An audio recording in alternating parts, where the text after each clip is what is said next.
오늘 말씀의 제목은 결핍은 주님의 개입을 일으키는 믿음의 시작이다 라는 제목을 가지고 오늘 하나님 말씀을 증거하도록 하겠습니다.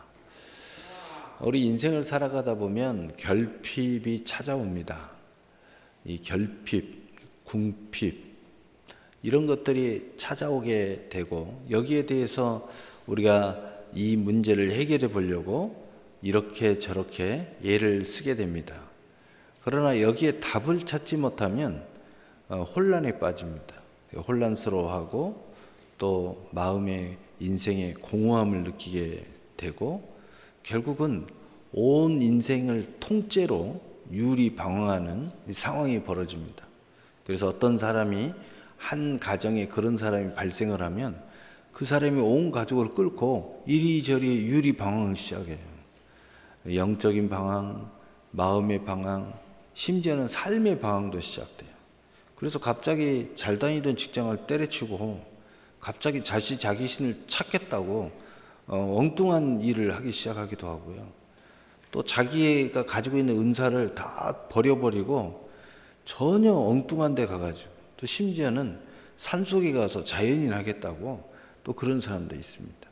이것은 인생이 유리하고 방황하고 혼란에 빠졌고 공허함에 빠져서 나름대로 해답을 찾아보려고 몸부림치는데 거기에 해답이 없습니다.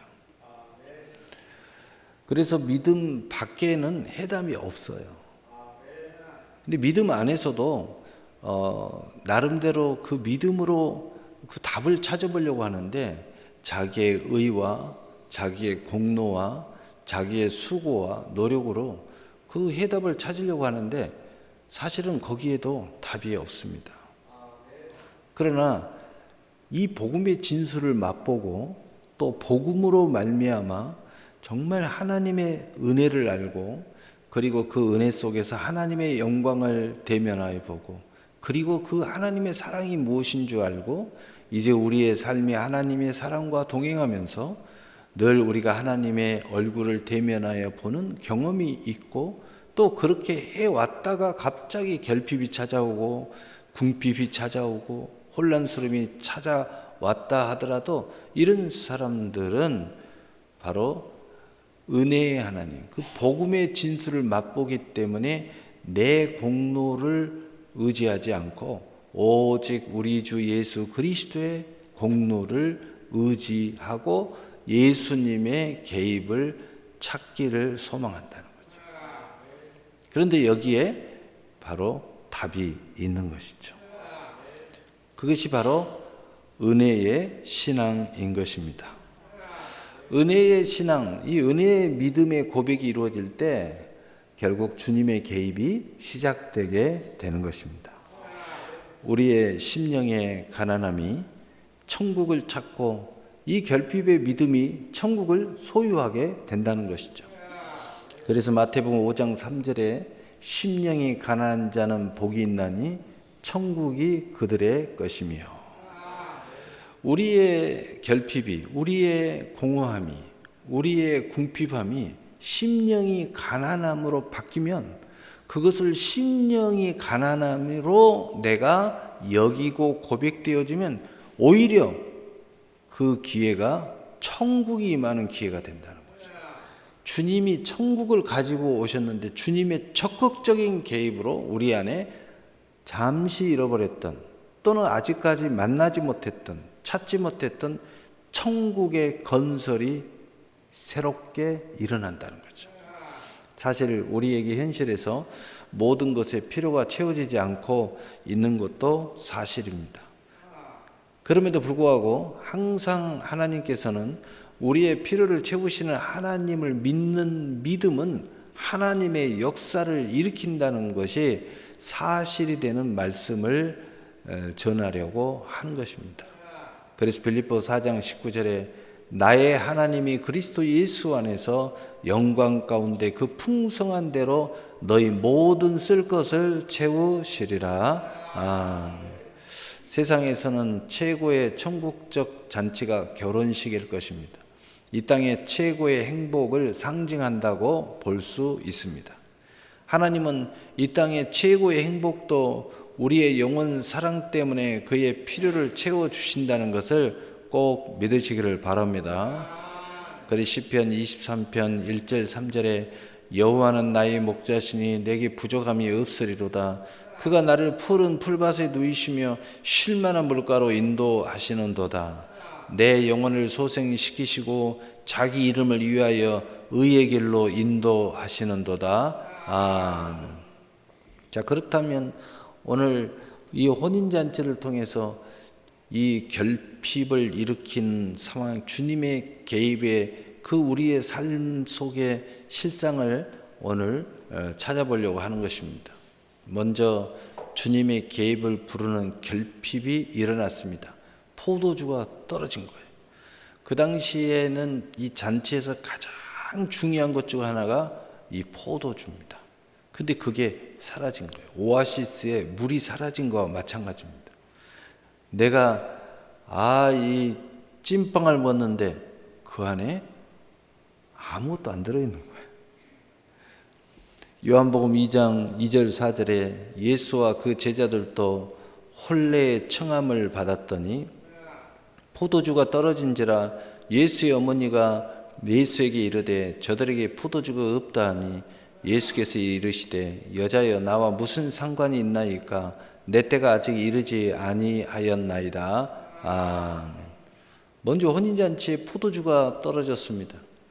우리가 행복하다고 여겨진 것에 결핍이 찾아왔다는 것이죠. 여러분이 행복하다고 여겨진 것에 결핍이 찾아왔을 때 진짜 행복이 결핍이 찾아올 수도 있고 가짜 행복에 결핍이 찾아올 수도 있어요. 세상은 언제나 결핍투성이죠. 근데 진짜 행복의 결핍은 다시 그 행복을 찾으면 되는 거죠. 그러나 내가 가짜 행복이라고 여기고 살았다면 이건 꽝 인생이 될 수 있기 때문에 하나님께서 결핍이라는 것을 통해서 혼돈이라는 걸 통해서 궁핍이라는 걸 통해서 진짜 행복을 찾아주기 위한 고난이 될 수 있다는 거죠.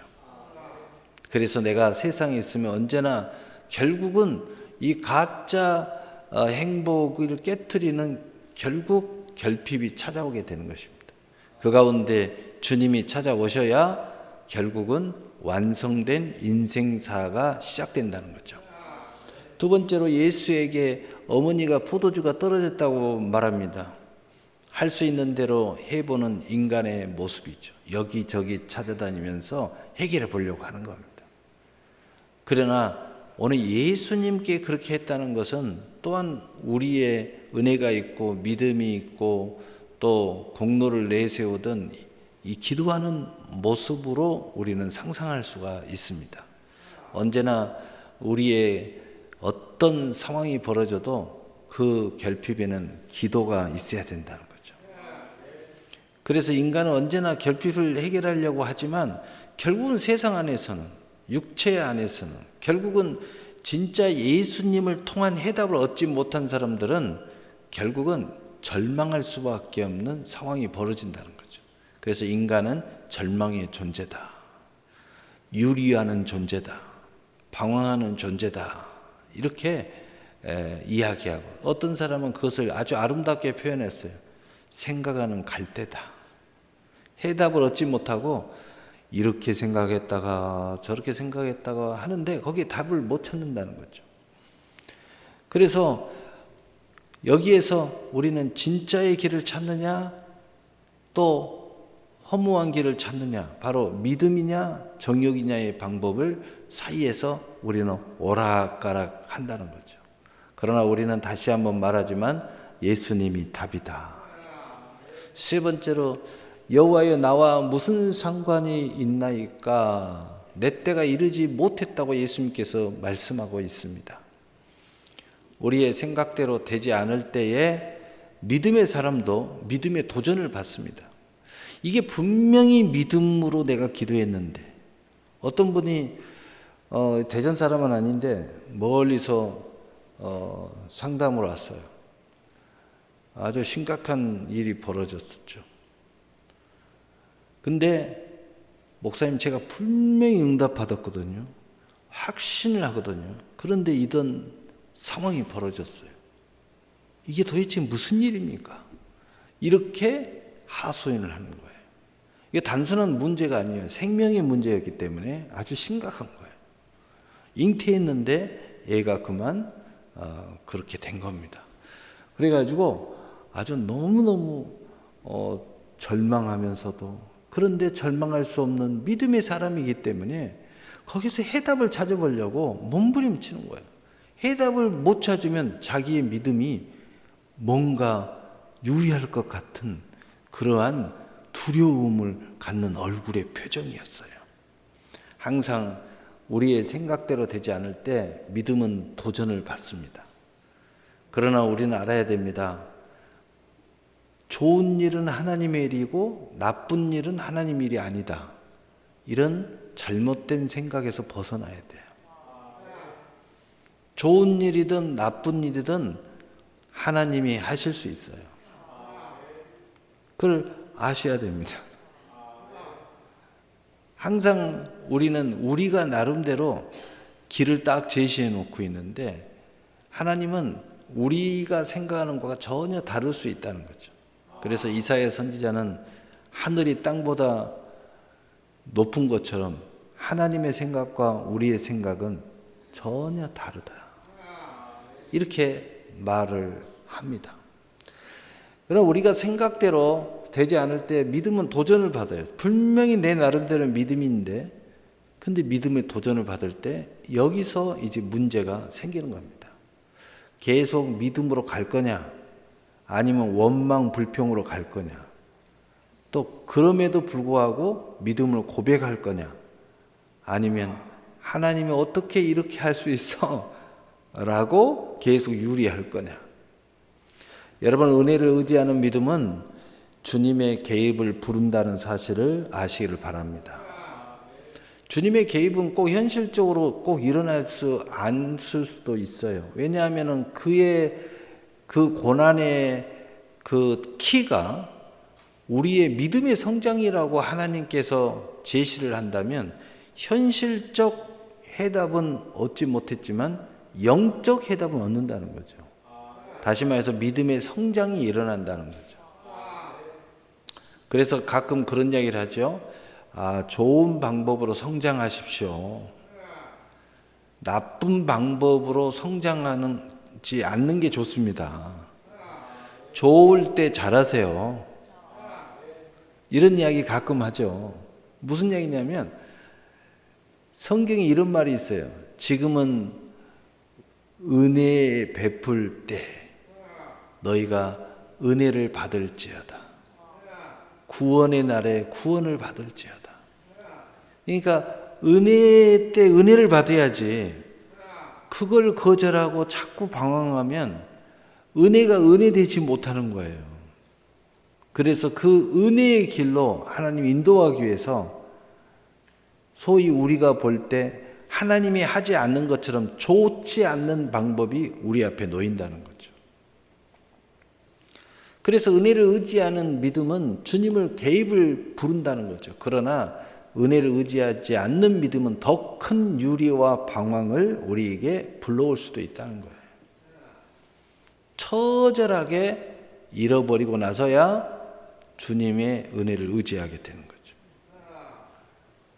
탕자 둘째 아들이 처절하게 다 잃어버리고 나서야 아버지의 은혜를 구하죠. 그리고 나서 제자리로 복귀합니다.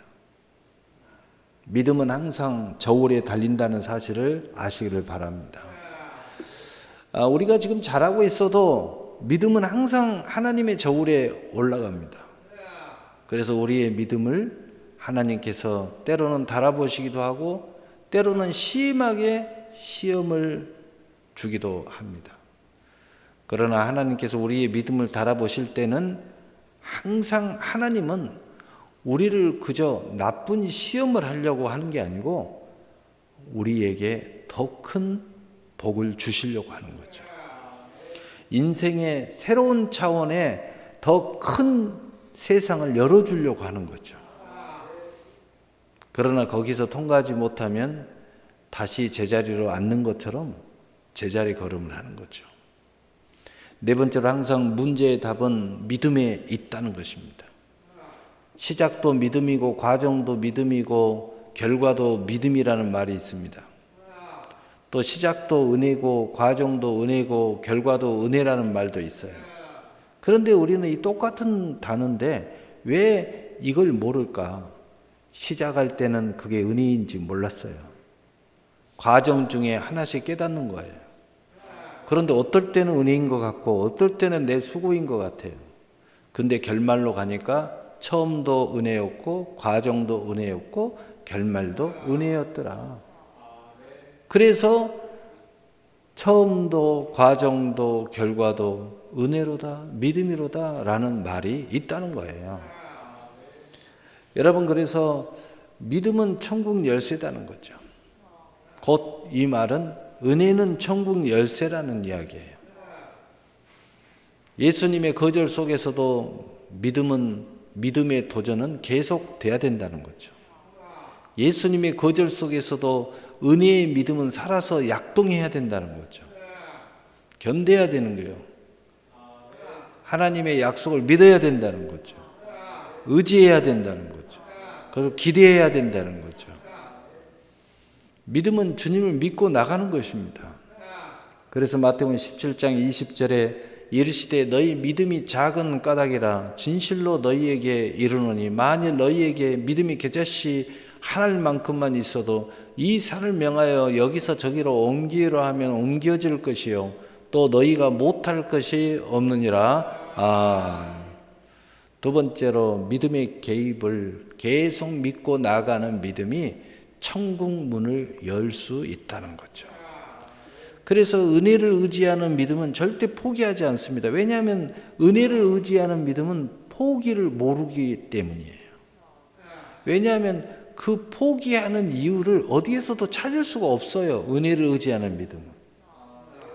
그러나 내 공로를 의지하는 믿음은 곧 나를 쳐다볼 때 포기할 이유가 생깁니다. 나의 실수, 나의 죄, 나의 연약함, 내 작은 그릇 등등의 많은 것들을 발견하게 되거든요. 또 옆에서 다른 사람들의 소리를 들으면, 마귀의 소리를 들으면 계속 나를 넘어뜨리고 시험하고 나를 망가뜨리는 소리가 계속 들리면 거기에 귀를 기울이면은요, 내 마음에 낙심이 오고 다 아는 거죠. 그래서 주님의 개입을 계속 믿고 나가는 믿음은 결국은 천국 문을 열게 된다는 거예요. 요한복음 2장 5절에 그의 어머니가 하인들에게 이르되 너희에게 무슨 말씀을 하시든지 그대로 하라 하니라. 무슨 말씀이든지. 자, 은혜를 의지하는 믿음의 방편 중에 하나가 뭐냐면 무슨 말씀이든지 그대로 하라는 거예요. 무슨 말씀이든지. 여러분이 무슨 말씀인데? 라고 따지면 그건 은혜를 의지하는 믿음이 아니에요. 무슨 말씀이든지 그대로 해라. 이게 아주 중요한 이야기입니다.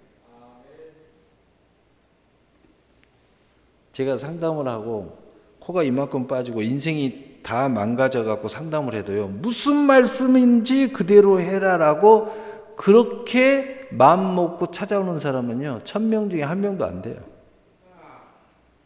말은 그렇게 그럴싸합니다. 목사님 기도해서 그러면 순종하겠습니다. 근데 진짜 딱 제시하면 글쎄요. 아니 목사님 그건 제가 다 알고 있는 건데요. 여러분 믿음대로 됩니다. 그래서 믿음 바라는 뜻 실상이요 보지 못하는 것들의 증거라고 그랬고 할 수 있거든이 무슨 말이냐? 믿는 자에게는 능치 못함이 없느니라 라고 예수님이 말씀하셨잖아요. 귀신 들린 딸의 치료를 구한 가난한 믿음의 큰 믿음을 우리는 기억해야 됩니다. 뒤로 물러서지 않고 계속 전진합니다. 계속 은혜를 구합니다. 나는 개라도 좋습니다. 주인의 상에서 떨어지는 부스러기라도 주세요. 그러면 제 딸이 낫겠습니다. 그게 믿음이라는 거예요. 마태복음 15장 28절에 이에 예수께서 대답하여 이르시되 여자여 내 믿음이 크도다. 내 소원대로 되리라 하시니 그때로부터 그의 딸이 나으니라. 아멘. 은혜를 의지하고 멈추지 않고 계속 그 은혜의 확신을 가지고 나아가는 믿음이 큰 믿음이라는 거죠. 두 번째로 주님의 개입을 부르는 믿음은 주님 말씀대로 그대로 한다는 겁니다. 언제나 믿음의 기도는 약속의 말씀을 받습니다. 여러분에게 약속이 있고 여러분이 하나님의 자녀고 또 여러분에게 은혜가 있고 여러분에게 하나님 문제 해결의 그런 열쇠고 기회고 또 어떤 하나님의 계획 속에 있다면 반드시 거기에 약속의 말씀을 받는다는 거죠. 언제나 약속이 있는 믿음의 기도는 창조가 일어나는 거예요. 왜냐하면 말씀대로 하는 역사가 일어나요. 말씀 붙잡고 나가거든요. 말씀 붙잡고 기도를 계속해요. 말씀 붙잡고 인내하거든요. 말씀 붙잡고 기다릴 줄 알거든요.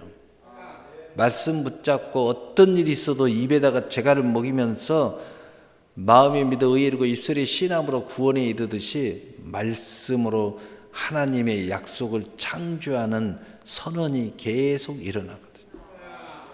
언제나 믿음의 말씀과 방법 앞에 주님께서 개입하는 그 개입의 열쇠인 순종을 요구받는다는 그 사실을 우리는 알아야 돼요.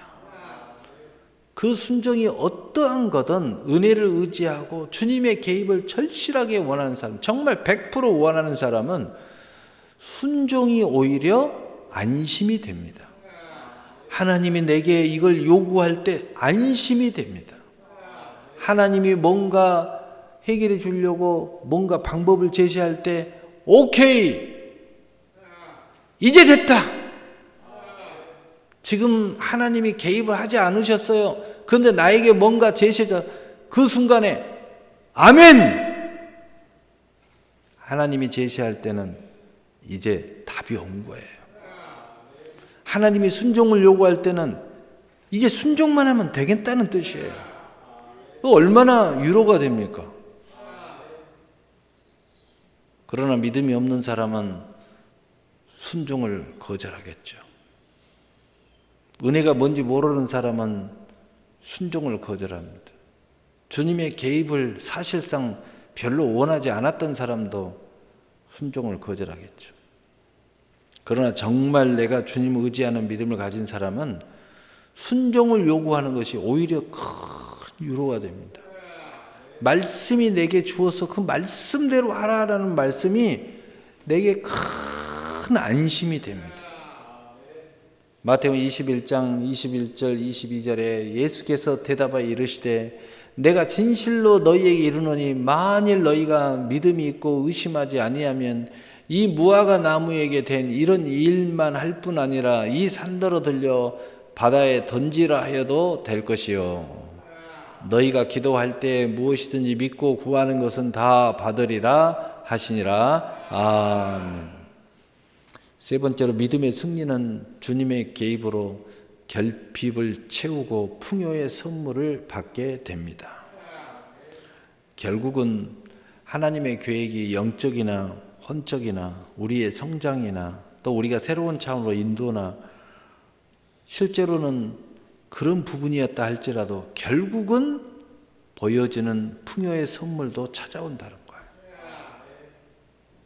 요한복음 2장 6절 8절에 거기에 유대인의 정결 예식을 따라 두세 통 들은 돌 항아리 6이 놓였는지라 예수께서 그들에게 이르시되 항아리에 물을 채우라 하신즉 아구까지 채우니 이제는 떠서 연회장에게 갖다 주라 하시매 갖다 주었더니 믿음은 말씀대로 순종함으로 주님의 개입을 시작해 한다는 거죠. 예수님의 말에 따라 항아리에 물을 아구까지 채웁니다.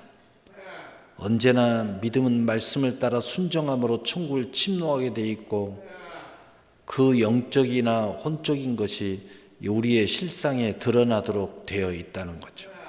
그래서 마태복음 11장 12절에 세례 요한 때부터 지금까지 천국은 침노를 당하나니 침노하는 자는 빼앗느니라.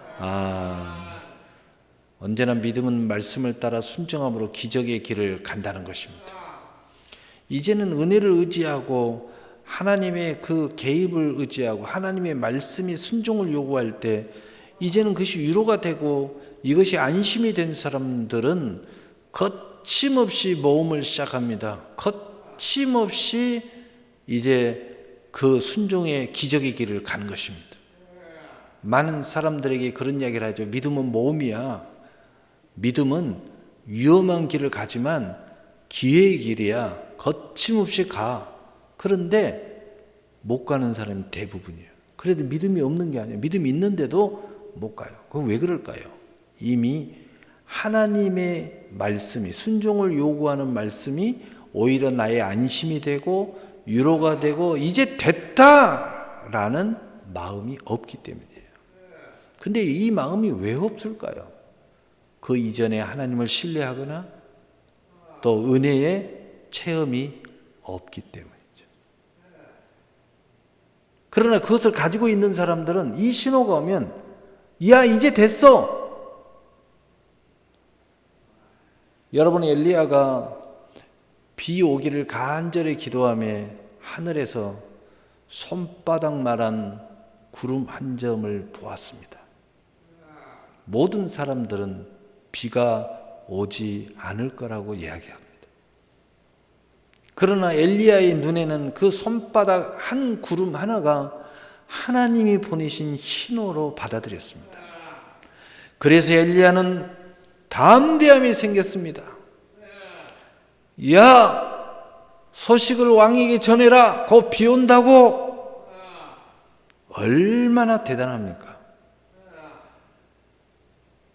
여러분 이 기적을 길을 가고 모험의 길을 갈 수 있는 것은 손바닥만한 구름을 보고 하나님의 신호라는 것을 받아들이고 오히려 이것이 위로가 되고 안심이 되고 이제 됐다. 내 마음이 풍성해져야 가능합니다. 그저 안 되는데 야 믿음은 모험이야. 믿음은 기회야. 베드로가 물 위를 뛰어들어갔는데 그저 그런 사고로 논리로 들어가 버리면 빠져버립니다. 진짜 믿음으로 가야 돼요. 야 이제 됐어.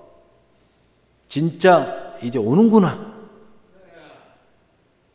여러분의 마음에 아직 응답을 없는데 하나님이 뭔가 신호가 왔을 때 안심이 되고 위로가 되고 이제 됐어. 이제 곧 주님의 역사가 일어나는구나.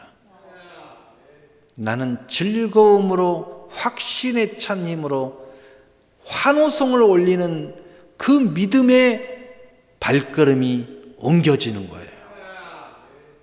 그래서 물을 연회장에 갖다 주는 거예요. 여러분이 이런 마음이 없는 사람이 어떻게 연회장에게 그 물을 갖다 주겠어요?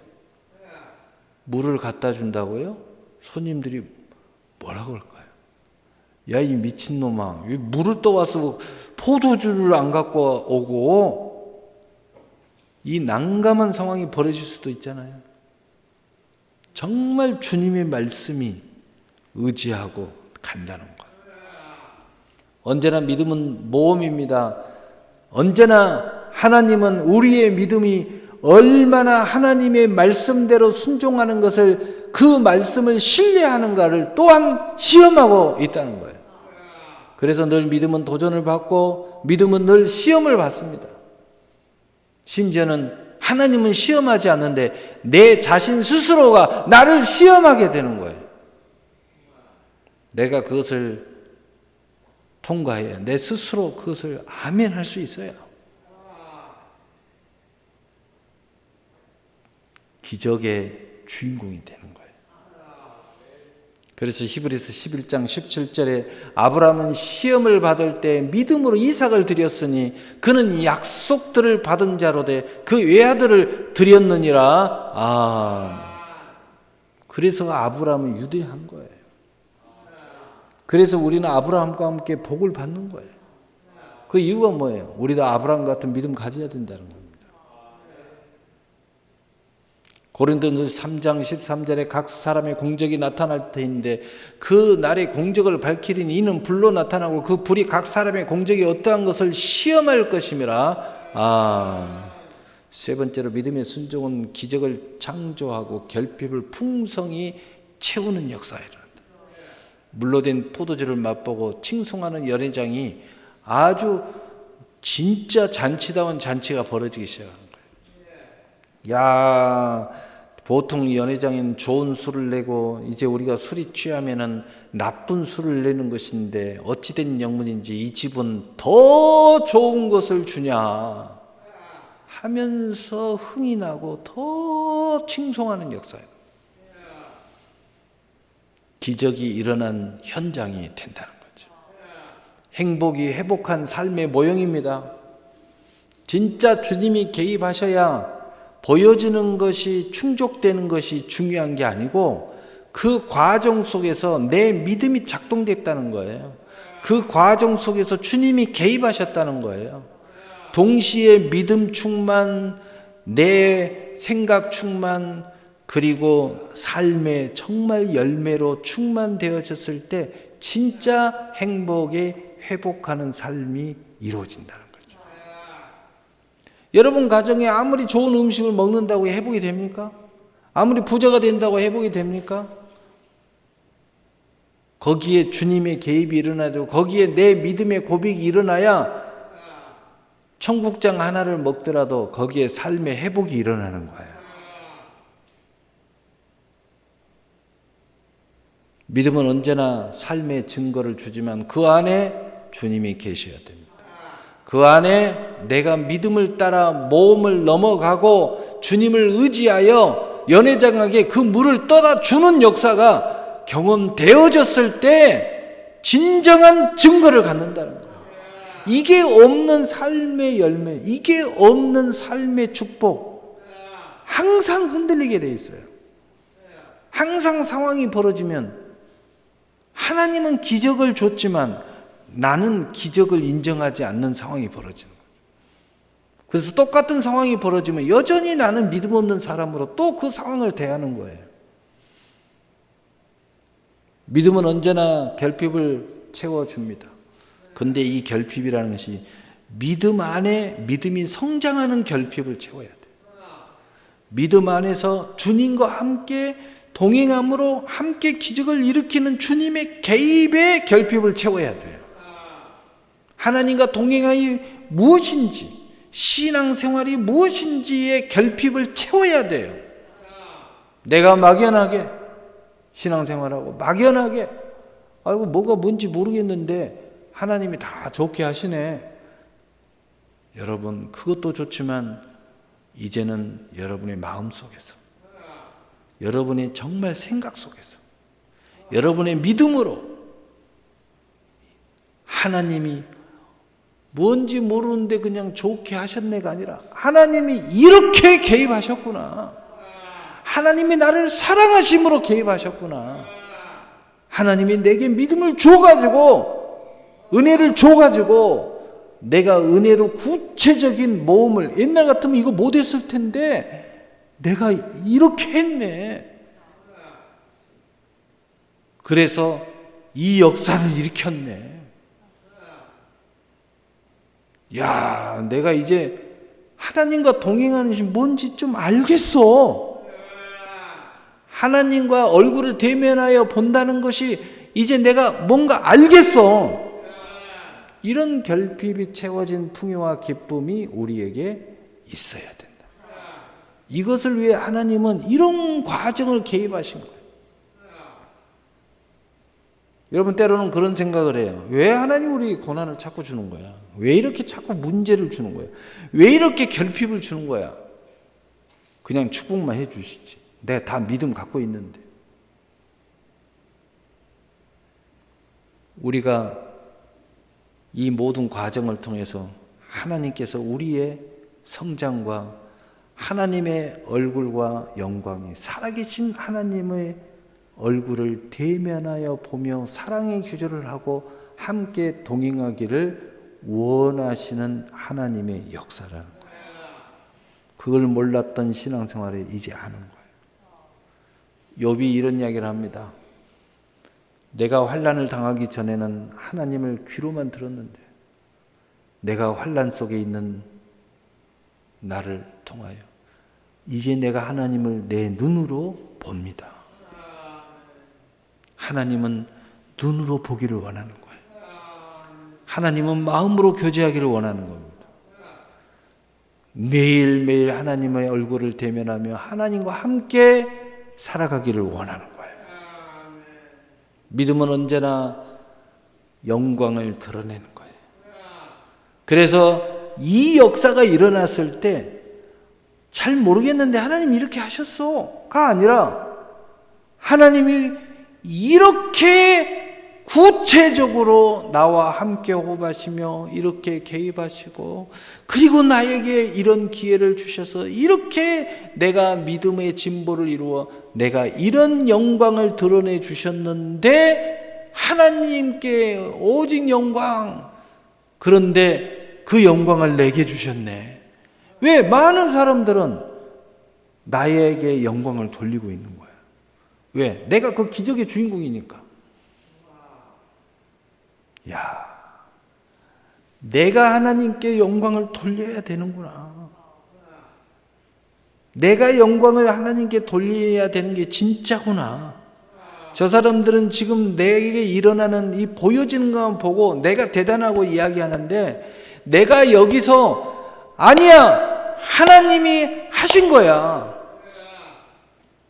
당신이 보는 모든 나의 모습들은 하나님의 은혜야. 내가 이 고백을 하지 않으면 하나님의 영광이 충분하지 않겠구나 라는 것을 알고 오직 하나님께 영광, 역사를 이루게 되는 진실함이 내 안에 드러나고 이 진실한 신앙 고백이, 사랑 고백이 내 안에 일어나기를 하나님은 원하시는 거예요. 그건 오직 하나님이 영광 받으려고 하는 게 아니에요. 그것이 진짜 내 신앙이 되고 그것이 나의 반석 위에 주초를 놓는 것이 되고 바람이 나고 비가 나고 창수가 나도 절대로 무너지지 않는 신앙이 되는 것입니다. 그래서 요한복음 2장 11절에 예수께서 이 첫 표적을 갈릴리 가나에서 행하여 그의 영광을 나타내심에 제자들이 그를 믿으니라. 결론입니다. 에베소 1장 11절 12절에 모든 일을 그의 뜻의 결정대로 일하시는 이의 계획을 따라 우리가 예정을 입어 그 안에서 기업이 되었으니 이는 우리가 그리스도 안에서 전부터 바라던 그의 영광의 찬송이 되게 하려 하심이라. 그의 영광의 찬송이 되는 거예요. 그래서 우리는 그의 영광을 돌리지만 그 영광의 내용은 내 삶 속에 하나님의 개입의 열매들을 찬송하는 거예요. 그리고 이 깊은 내용을 모르는 사람들은 나를 보고 하나님이 하셨어, 야 하나님 대단하시네 하지만 사실은 나를 특별하게 생각하는 거예요.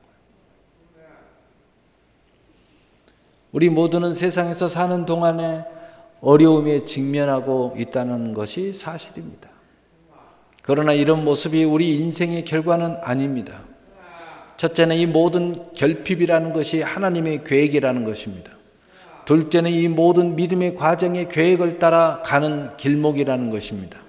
셋째는 이 모든 말씀을 순종한 결과는 하나님의 영광과 우리 자신의 찬송이 되고 그 속에서 우리가 하나님과 대면하여 보고 하나님과 사랑의 교제를 나며 천국에 이르는 성국의 순례자로서의 삶이 무엇인지 실제로 경험하게 된다는 거죠.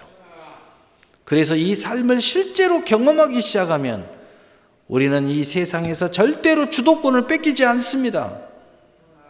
넷째는 결국 우리는 이 모든 것의 영광의 존재가 되게 하시는 하나님의 은혜로다라고 고백하게 된다는 거죠. 그러므로 이제 우리는 믿음으로 예수님께 기도해야 되는 것입니다.